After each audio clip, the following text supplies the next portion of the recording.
Good morning. I'm Reva Verma, the host of My Diabetes HQ Live. Today I'm joined by Chara Bowie, Executive Director of Operations for Harris County Commissioner Adrian Garcia. Thank you for joining us, Chara. Thank you for having me. So, Chara, can you just give our listeners a little bit about your background and how you got involved with Harris County? So I kind of grew up at Harris County Precinct 2. I've been here almost 17 years. I'm the current Executive Director of Operations. So under my umbrella, I oversee healthcare and social services, transportation, economic development, and our special programs, which are our senior programs and our meal programs. Okay, great. So what does health equity mean to you in your position here at Harris County? So health equity means that everybody, no matter what their background is, no matter what their economic level is, that everybody has an equal access to health care. Mm-hmm. And when you have an equal access to health care, that means that you are empowered to have the best health. What health equity means to you and to your role in Harris County? So what health equity means to me. So that means that despite your background, your education level, your economic level, that you have the same access that everybody else has to have optimal health care. And so, and what that means is that gives you a better chance to be a more productive citizen, mm-hmm. In your life, achieve your goals, and your dreams. So everybody should have an equal access to healthcare. Right. What does the disease burden look like for the residents of Precinct 2? Oh my goodness. That's really why my position and why the Healthcare and Social Service Department was created in the first place by Commissioner Adrian Garcia. Right. In 2019, Commissioner asked for a study to be done so that he really could look at the healthcare disparities in his precinct, but they also looked at the healthcare disparities of all of Harris County. And so a report and a study was done by Harris County Public Health.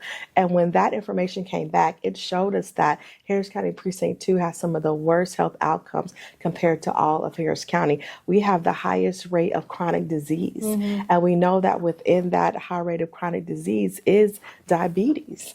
And so that's one of the main diseases that we work towards, impacting in a positive way here in Precinct 2 on a plethora of programs that we have. But I guess we'll talk about those a little bit later. So why don't you talk about those programs? What did y'all do with that data? Mm-hmm. And what has been, I guess, the solutions around reducing it.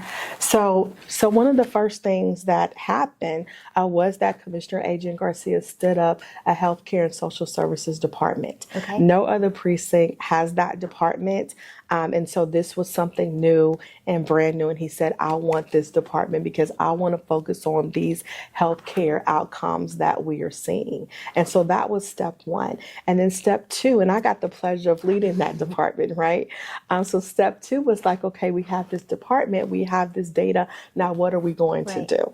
And so one of our programs that we did was our access to kiosks program. Mm-hmm. And so what that is that we placed health kiosks in 3 of our community centers, actually 4 of our community centers and 3 of our county courthouses. And the reason being is that we had the whole idea of bringing access. That was our number one goal. How do we bring access into our communities? Most of our community centers are nestled right in the community. Right. And so people go to those places already. So putting things in places where people already go, that's a strategy of how you create more access, and that might not mean a lot to a lot of people, but when you look at Precinct 2, you understand that we don't have Metro in the majority of our precinct, right? So there's a transportation barrier, already. And then when you have the lowest medium income, when you have the lowest education attainment rate, but yet we have the Port of Houston, we have Exxon, we have Bayer, we have NASA, we have all of that in our backyard. But what that tells us is that people work More people work in those areas, but less of those people live in precinct 2, is why we're seeing the low income attainment that we do have. So when you have all of that together, you understand that people are struggling with a lot of other issues. How am I going to pay my light bill? Yeah. How am I going to, make sure my kid has the clothes they need for school or the supplies? How am I going to have groceries that I need? And we're not talking about whole food groceries, right? So when you're having all those issues that you have to deal with, sometimes health, and especially preventive health, kind of takes a back seat. Yep, it goes on the back burner. Exactly. So we're trying to address the whole social determinants of health so that we can create that more of that culture of health where people will start feeling more empowered to look at what they need to do to prevent things. So that whole preventive health aspect of it.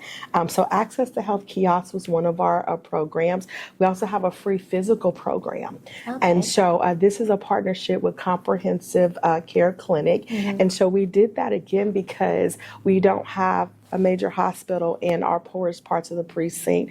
Some of our parts of the precinct, we don't have a Harris Health location, and transportation is a barrier. So we brought that free physical program again to where people already go, and we rotate that program through our different community centers and courthouses. And that is to focus on those that are uninsured. And so if you're uninsured, over the 18 and over, you can come and participate in our free physical program, which you not only get a physical. When I say physical, I mean a full physical. I mean blood work, you get referrals, you get a follow-up telemedicine visit to go over all of your results. And then we have navigators on site that try to help people get insurance.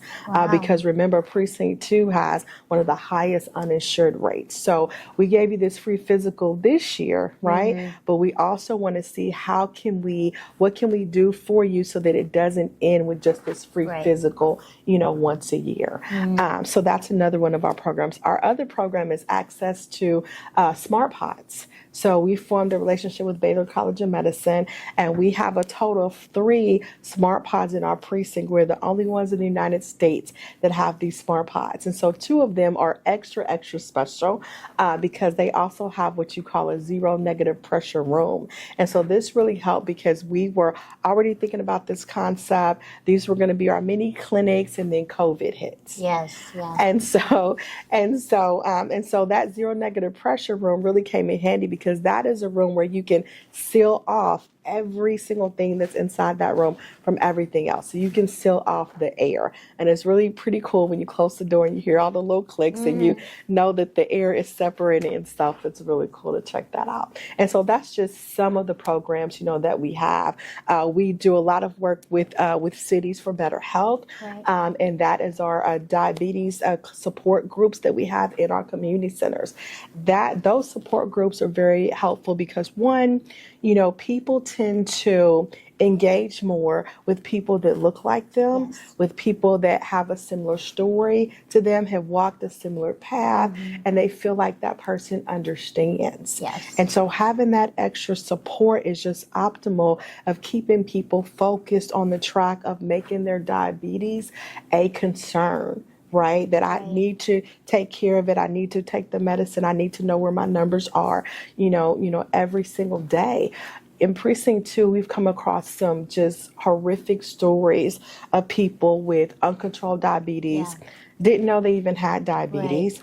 And they end up with, losing limbs and different things like that. And so when you already are concerned about, how you're going to pay your bills and, keeping a roof over your head and those type of things, having that support group is very, very, very essential because there's just things that you deal with when you first find out you have that diagnosis. And so I can go into that story, but I want to make sure I answer your questions. No, thank you. So where can people find out about these programs? Is there a website? Is there a phone number they can call?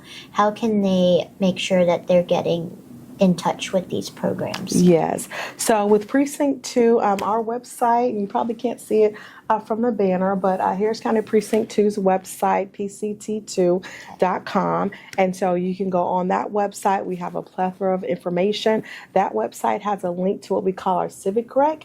Civic Rec is like our guru of databases that shows, it's our catalog actually, and it shows all of our different programs in all of the different areas, including health. Right.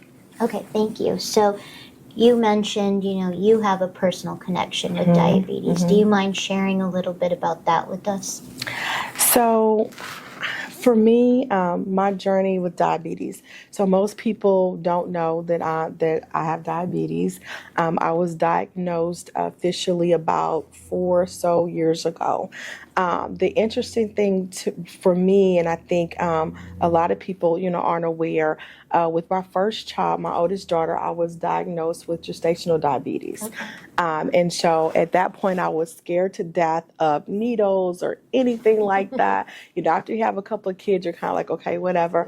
But I wasn't at that point yet. And so I was like, I am not, I'm not going to, prick myself, and I'm not gonna, all of this. And so I was very motivated at that time. Plus, I'm bringing a child into the world, right? Yeah. And so I did a lot of research on, because I'm like, what is gestational diabetes? I never knew that. What is that? And so I researched about the different foods you can eat, the exercises you should do. And so I created a whole routine. I created a meal plan. I created a workout plan because I just was not going to do it. And the whole time that I was pregnant, I did not have to take insulin, not one time. I kept all my numbers, under control. I love orange juice. I could not drink. Orange juice has a lot of sugar in it. Yeah. So I had to find a little formula where I could have orange juice, but I had to dilute my orange juice. But I still wanted to make sure I was getting the vitamin C. And I still have used that little formula today when I want to drink orange juice. But, moving forward, my second child, I did the test and they said, oh, you don't have gestational diabetes. And I'm like, really? Because the first time I had it, they said this is like a precursor. So you will have it each pregnancy and it will end up being diabetes as you get, older. And so they said, oh, no, you don't have it. And so I was just like, okay, whatever. Well, about 4 years ago, I went to the doctor for my regular physical, and my doctor was like, your diabetes is out of control. Like, your numbers are like off the chart. Like, she wanted to place me in the hospital right then and there. And I'm just like, what are you talking about? What? And they were like, it was really, really overwhelming, really, really high. And so I was just like, wow. So then I had to, get the thing in my arm so I could check it, and I had to take the medicine. So you were on a continuous glucose monitor? Exactly. And, I felt like, personally, I failed at something, and then I felt like, I don't know, like less of a person, right? Because now I have this, disease. Even when I go to a lot of galas and different events where you dress up, and it's like, oh, let me take the picture on this side, or let me wear my shawl so that you can't see my CGM. Yes, and so it was. There were some things that I had to deal with, and then I had to step back and say, okay, what do I need to start doing now, right? Because I did it then, and I thought I was good, but evidently I'm not good, and so just sitting back and accepting yourself, accepting who you are, accepting what you have, making that determination that you're going to live with it, and you're going to do the best that you can do. You're going to do what you need to do, to be able to live healthier so that you aren't a victim of uncontrolled diabetes, so that you can be around, to see your kids and maybe grandkids at some point in time, a long time from now. Right. So you have to accept it. And having that support and if I could have went to a diabetes support group back then, that would have made my journey and my acceptance a whole lot easier. Yes. Yeah. And, I want to hone in on something you said, because I've heard about this many times, and I also have experienced this. As a female with diabetes, you feel like, oh, I failed at something. And then what you're saying about taking pictures and like hiding your devices, right? I've experienced that too. So I was also like sewing pockets in my dresses to hide my insulin pump. But, you know, as something you're saying is very interesting. Like, you took a step back and you were like, okay, I need to accept that I have this. And what's empowering in what you said is that, you know, I can live a long, healthy life. I want to be there for my children. I want to be there for my grandchildren. So things like these programs that y'all are implementing in Precinct 2 are only helping facilitate that acceptance and that support to make sure that people can thrive and not just survive with diabetes, right? Exactly. And so we do offer resources on the My Diabetes HQ platform, which is virtual. There are free resources on there. We can also connect people with community partners to make sure that they are getting the help and support they need for all facets of diabetes, because it's not one-dimensional, it's multi-dimensional. Right. And that is so important to have that platform, because, you know, some people, and I'm sure you can attest to this, especially in the beginning, like, you don't want to talk to certain people. You don't want people to know, There's but you shame. know you need. There's this stigma with diabetes. Yes, exactly. And you know, and you want to make sure that you know you need the information, right? You know you need different things. And so having a platform like My Diabetes HQ, that platforms don't go away. They're there 24 hours a day, you know, so I can go at any time and go look up the different things that I want and educate myself and come up with my own, you know, personal plan. You know, when you, and that's just so important of a resource, you know, for people. You know, and when you talk about stigma, you know, sometimes when people think about diabetes, they think about somebody older, 60, 70, overweight. They think you about know, amputations, blindness, and you know, and education plays a part in that. Right. And if we're providing these educational resources, it's exactly what you're saying. Empower the individual so that they can be proactive and preventative in their care. So we're going to shift gears a little bit. Can you tell me what Precinct 2 does to offer DSMES, which are Diabetes Self-Management Education Support Programs, and what they're doing at the senior centers? So that's where Cities for Better Health comes in.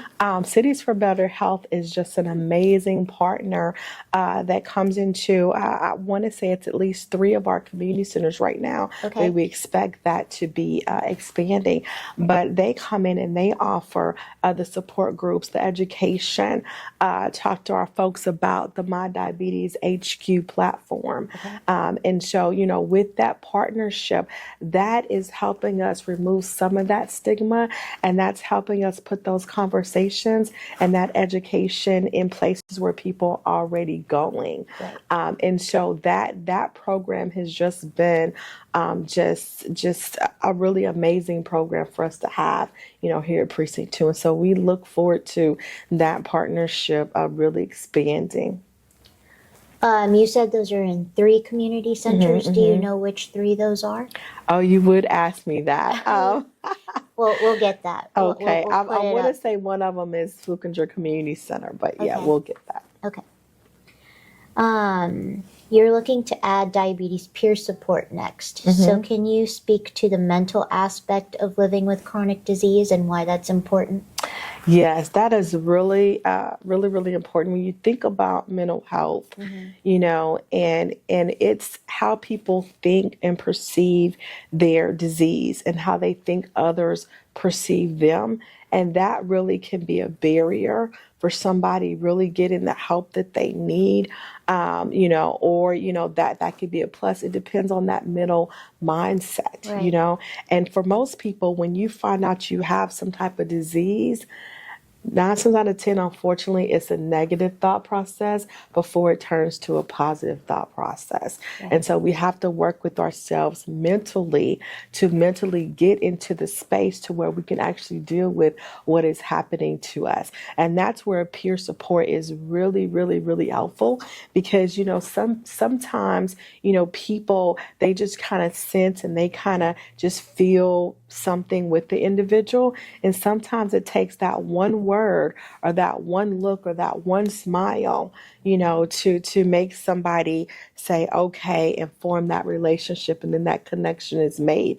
And you've done unknowingly your part to help push that person towards their positive journey. Right. How can public health community-based organizations such as Houses of Faith and healthcare organizations better collaborate? So, the power of public-private partnership is what is going to help us truly impact a lot of our health disparities that we're seeing. It can't be just one entity or the other. So, my main thing is communication between all of those organizations, your businesses, your houses of faith, your governments, your corporations, and your organizations. And so we can't work in silos.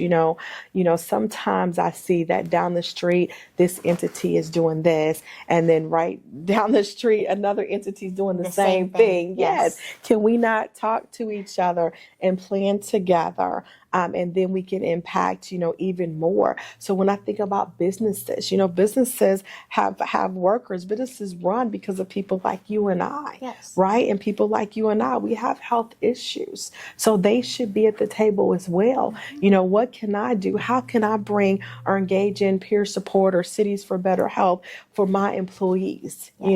How does that happen? Houses of faith are everywhere.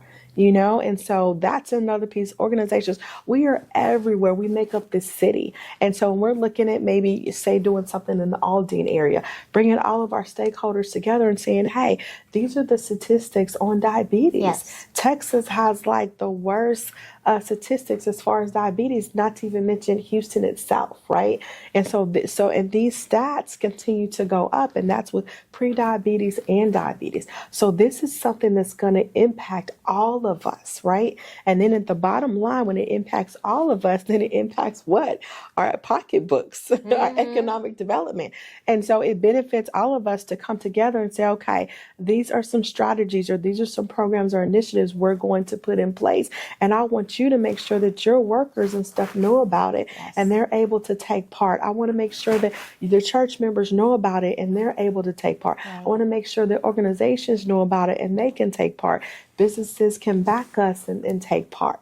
So it's about working collaboratively together, but we have to have that communication to begin with, right? To bring everybody together. But that's what it's going to take. We can't do this alone. We can't do it in silos. Exactly. What ideas would you suggest for local organizations, churches, and businesses to affect change at the local and neighborhood level? So what I think is that in every area, you have your community, your leaders, you have your folks that are really engaged and want to impact things like diabetes, right? So taking a step back and looking at your area, who is there? What businesses are there? What corporations are there? Organizations are there that you need to bring to the table to help you in what you are trying to do? So I think that's really the first step. Businesses are consumed with running their businesses. Right. They probably don't know what the diabetes stats are for Texas, let alone Houston or chronic disease or any of that, right? But if you bring it to them and explain that to them and how it impacts them, then the light bulb goes off. So I think it takes, people in every area to step back and say, who are all the stakeholders in my area that I need to bring to the table? And I think that's the first step. And to your point about businesses understanding how their employees are affected, for example, with the diabetes, the American Diabetes Association offers a free tool online where businesses can put in a little bit of information about their employees and they can calculate the actual cost of how diabetes is affecting their business, because it affects productivity, health insurance, etc. So tools like that, giving businesses awareness that these things exist, and then them being able to equate it to a monetary cost, is what's going to get the light bulb to go off too. Exactly. Well, thank you, Chara, for shedding some light on everything that Precinct 2 is doing. Is there anything else before we wrap up that you want to share? I just want to say for Precinct 2, we have an amazing commissioner, Commissioner Adrian Garcia.